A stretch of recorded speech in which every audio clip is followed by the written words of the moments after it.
নমস্কার, পায়ে পায়ে সময়ের শব্দে নতুন ভিডিওতে আপনাদের স্বাগত জানাচ্ছি। এবারের ভিডিওর বিষয়টা একটু অন্য টাইপের।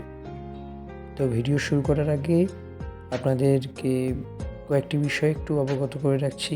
খুব অল্প দিনের মধ্যেই আপনাদের যেরকম সাড়া পাওয়া যাচ্ছে ভিডিওগুলো দেখার ক্ষেত্রে, তো সবথেকে বড় কথা হলো যে ভিডিওর যে বিষয়বস্তু, সেই বিষয়বস্তুগুলো তো আপনাদের মনকে স্পর্শ করতে পারছে এবং মনের কাছাকাছি যেতে পারছে, সেটা আমাদের কাছে সবথেকে বড় বিষয়। আরও একটু বিষয় হলো, আপনাদের এত উৎসাহের অন্যতম কারণ বুঝতে পারা যাচ্ছে যে ভিডিওগুলি সময় উপযোগী এবং আমাদের এই ভিডিও চ্যানেলে বিভিন্ন ধরনের ভিডিও, কখনো বিজনেস, কখনো লাইফস্টাইল, কখনো হিউম্যান ইন্টারেস্ট এবং নানা রকমের রাজনীতি, নানা রকমের ভিডিও সবসময় আমরা ঘুরিয়ে ফিরিয়ে দেওয়ার চেষ্টা করি যাতে আপনাদের একটা ভিন্ন স্বাদ লাগে। তো এবারের ভিডিওটা কিছুটা একটু অন্য টাইপের, মানে হেলথ রিলেটেড ভিডিও। এই ভিডিওটা সবথেকে বড় বিষয় হলো, আজকালকার দিনে যে বিষয়গুলো আমরা একদম এড়িয়ে চলি, সেই বিষয়গুলো কি করে আমরা যদি জানি তাহলে কি করে সহজভাবে সহজ রকমের কাজ করতে পারবো।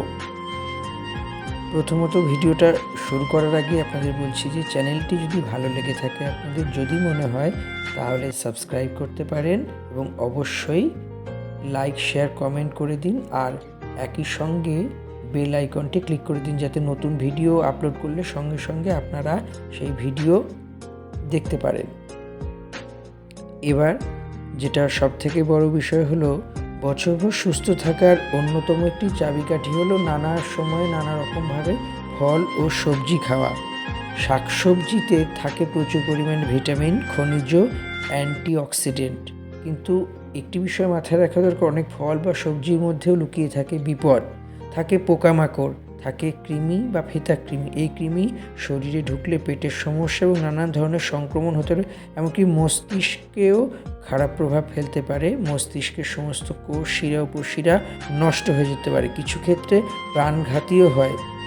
নয়ডার হাসপাতাল এবং senior neurologist doctor Neeraj Kumar জানিয়েছেন, আমাদের খাদ্য তালিকায় এমন 7টি সবজি আছে যাতে কিলবিল করে ফিতাকৃমি বা টেপওয়ার্ম।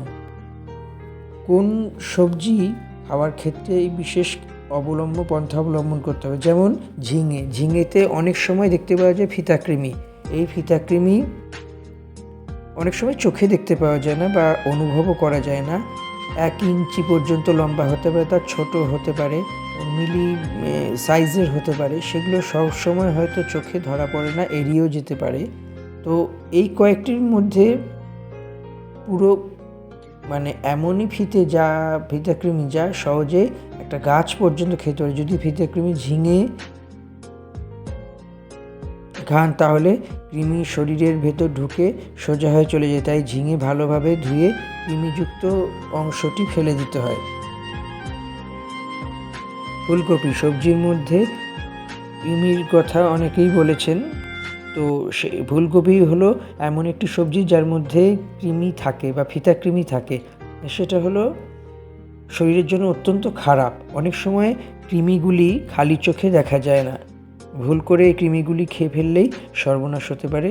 কৃমি সোজা ঢুকে পড়ে ব্রেনের ক্ষতি করে, পেশির ক্ষতি করে, লিভারের ক্ষতি করে, মস্তিষ্কের ক্ষতি করে, মৃত্যু পর্যন্ত হতে পারে। তাই এই ফুলকপি রান্নার আগে ভালোভাবে পরিষ্কার করে গরম জলে ভাপিয়ে এই ফুলকপি খেয়ে নিন, তারপরে খেয়ে নিন বা খাওয়ার মতো পরিস্থিতি তৈরি হয়। বাঁধাকপি, ফুলকপির পরে আরও একটা সবজি আছে বাঁধাকপিতে ফিতাকৃমির বাসা থাকে। বাঁধাকপি ভালোভাবে ধুয়ে না রান্না করলে এই কৃমি পেটে চলে যেতে পারে, পেটের ভিতরে এই ডিম পাড়ে এই কৃমি মস্তিষ্কেও প্রভাব বিস্তার করে। তাই বাঁধাকপি ঠিকমতো ধুয়ে পরিষ্কার করে গরম জলে ভাপিয়ে রান্না করা উচিত। কাঁচা বাঁধাকপি কখনোই ভুলে খাওয়া উচিত না।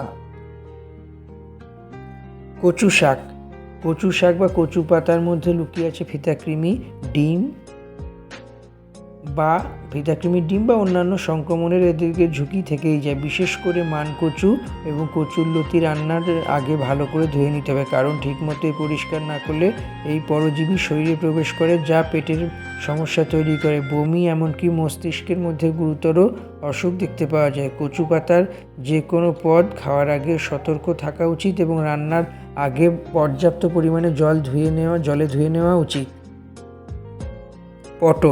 পটল অত্যন্ত লোভনীয় এবং সুস্বাদু একটি সবজি। এই পটল, বহু মানুষ আছেন বিভিন্ন পদে পটল রান্না করেন। পটল অত্যন্ত পরিমাণে ভালো লাগার একটি সবজি এবং এর তো অবশ্যই বেশ কিছু বৈজ্ঞানিক ব্যাখ্যা আছে এবং শারীরিকভাবেও এর উপকারিতা অনেক কিছুতেই হয়।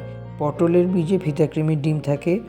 বিশেষত কৃমি সার বা রাসায়নিক ব্যবহার করে উৎপাদিত পটল খাওয়াটা এড়িয়ে যেতে হবে। রান্নার আগে পটল ভালোভাবে ধুয়ে নিন। পটলের বীজ না খাওয়াই ভালো। সংক্রমণের ঝুঁকি বাড়ায়, এতে পেটের অসুখ, মাথা ব্যথা এবং অন্যান্য জটিল পরিস্থিতি সৃষ্টি করে। তাই পটল খাওয়ার আগে খুব ভালো করে ধুয়ে নেওয়া উচিত এবং বেশ খানিকক্ষণ জলে ভিজিয়ে রেখে তারপরে সেটি নেওয়া উচিত। ক্যাপসিকাম অন্যতম একটি সবজি। ক্যাপসিকাম তো শুধু সবজি না, বিভিন্ন মুখরোচক খাবার, ফাস্টফুড এই ক্যাপসিকাম ব্যবহার করা হয়। এছাড়াও ঘরোয়া রান্নাতেও ক্যাপসিকামে বহু মানুষ পছন্দ করেন। ক্যাপসিকামে বীজ এবং আভ্যন্তরীণ অংশে ফিতাকৃমির ডিম থাকে। এটি ঠিকভাবে না ধুয়ে যদি না ধুয়ে খাওয়া হয় তাহলে সেক্ষেত্রে ফিতাকৃমি শরীরে প্রবেশ করতে পারে এবং নানান ধরনের ঝুঁকি তৈরি হতে পারে, সংক্রমণ দেখা দিতে পারে। এছাড়াও পেটের ব্যথা, পেট খারাপ এবং সর্বোপরি হলো ব্রেনে সমস্যা তৈরি করতে পারে, মস্তিষ্কের সমস্যা তৈরি করতে পারে। ক্যাপসিকামের বীজ ভালো করে বের করে ভালো করে ধুয়ে নিতে হবে। ক্যাপসিকাম কাঁচা না খেয়ে রান্না করে খাওয়াটাই উপযুক্ত একটা উপদেশ বা পরামর্শ বলা যেতে পারে। তবে বহু মানুষই আছেন যারা ক্যাপসিকাম কাঁচা খান না, কাঁচা খাওয়ার ধার পাশ দিয়ে যান না। অনেকেই আছেন ক্যাপসিকাম কাঁচা অবস্থায় খেতে পারেন না, তো সেক্ষেত্রে কোনো ঝুঁকি নেই, কিন্তু ক্যাপসিকাম কাঁচা খেতে গেলে অনেক ঝুঁকি আছে। অন্যতম আরও একটি গুরুত্বপূর্ণ সবজি যেটি প্রতিদিন বাড়িতে কিছু না কিছু পদে ব্যবহার করা হয়। এই সবজি সারা বছর পাওয়া যায়। শীতের সময় একটু বেশি পরিমাণে বাজারে দেখতে পাওয়া যায় এবং অন্য সময়েও সারা বছর কম বেশি সবজি পাওয়া যায়। সেই সবজিটার নাম হলো বেগুন।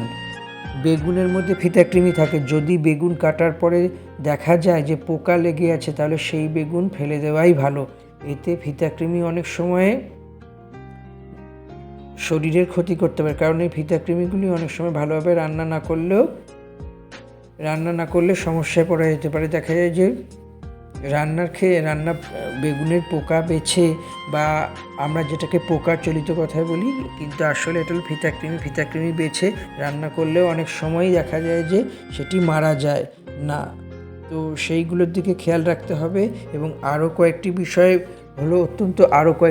অত্যন্ত গুরুত্বপূর্ণ বিষয় হলো ফিতাকৃমি এবং ফিতাকৃমি সংক্রান্ত নানা রকমের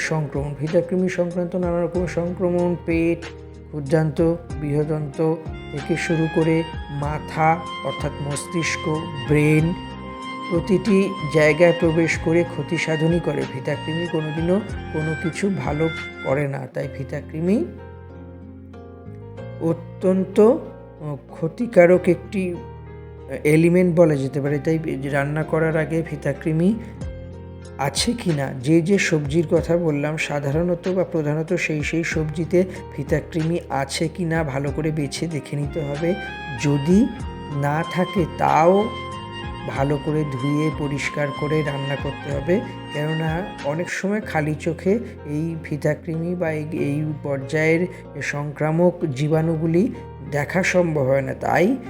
তাই বলা যেতে পারে যে ফিতাকৃমি যাতে কোনো রকমের ক্ষতি না করতে পারে, নানা রকমের সমস্যার সৃষ্টি না করতে পারে, সব থেকে আগে এটা খেয়াল রাখতে হবে। কেননা ফিতাকৃমি যদি একবার শরীরে প্রবেশ করে তো ব্রেনের একদম দফা রফা করে দেয়।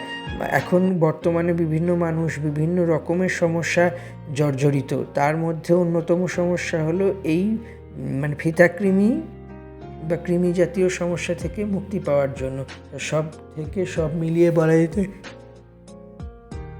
পারে ফিতাকৃমি থেকে বাঁচতে হবে। তাই যে যে সবজির কথা বলা হয়েছে সেই সেই সবজিগুলো থেকে আপাতত অত্যন্ত সাবধানতা অবলম্বন করতে হবে। কোনোভাবেই বলা হচ্ছে না যে সেই সবজি খাওয়া বাদ দিক, কিন্তু না, সেই সবজি খেলেও অত্যন্ত সচেতনতার সঙ্গেই সব কিছু করতে হবে। সব দিক মিলিয়ে বলা যেতে পারে যে ফিতাকৃমি যখন শরীরের অন্যান্য অঙ্গতন্ত্রগুলোকে ক্ষতিগ্রস্ত করে তোলে তখন আর অন্য কিছু করার রাস্তা থাকে না। তাই ফিতাকৃমি থেকে বাঁচতে ভীষণ রকমভাবে রক্ষা করতে হবে নানা রকম পন্থা এবং নানা রকম সমস্যা তৈরিকারী বিভিন্ন বিষয়। তো সব থেকে বড় কথা, ফিতাকৃমি থেকে বাঁচতে কয়েকটি বিষয়ের উপর বিশেষভাবে গুরুত্ব দিতে হবে। এই গুরুত্বগুলো না দিলে সমস্যা বাড়তেই থাকবে।